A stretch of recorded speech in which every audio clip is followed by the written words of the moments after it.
Diet করবে মানে সারাদিনে কি কি খাবে, কখন কোনটা খাবে, এটা একটা বড় সমস্যার কারণ হয়ে যায়। সেক্ষেত্রে তুমি যদি দিনে দুবার খাও তাহলে অনেক কম এটা ভাবতে হয়।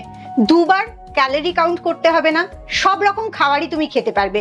আর এই দুবার খাচ্ছ মানে মোটামুটি 6 ঘন্টা থেকে 8 ঘন্টার গ্যাপে তুমি খাচ্ছ। তার মানে 16 ঘন্টার থেকে 18 ঘন্টা তুমি না খেয়ে থাকছো। খাওয়া নিয়ে অত চিন্তাও করতে হবে না, অত প্ল্যানও করতে হবে না। তাই সেদিক থেকে তোমার অনেকটা সময়ও বেঁচে যাবে, খাটনিও বেঁচে যাবে। দিনে দুবার খেলে তোমার যে সুবিধাটা হবে সেটা হচ্ছে কোনো ডায়েটিং তোমায় করতে হবে না, খাওয়া নিয়ে খুব একটা ভাবতেও হবে না। আর অনেকক্ষণ না খেয়ে থাকছো বলে তুমি অসুস্থ তো হবেই না, বরঞ্চ আরো সুস্থ হতে থাকবে। তোমার দুর্বল কোষগুলো আরো শক্তিশালী হতে থাকবে। শরীরের ভেতরে যত আবর্জনাগুলো আছে সেগুলো বেরিয়ে যেতে থাকবে। তোমার মাথাটা অনেক ভালো কাজ করবে, কারণ যখন তোমার পেটটা বেশিক্ষণ ভর্তি থাকে তখন মাথাটা একটু কম কাজ করে।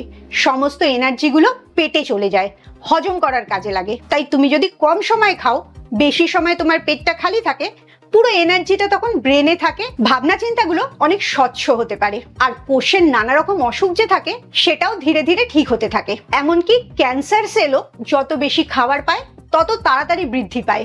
সেগুলোকেও অতক্ষণ না খাইয়ে রাখলে মরে যেতে থাকে, তাতে ক্যান্সার হওয়ার সম্ভাবনাটাও প্রচুর কমে যায়।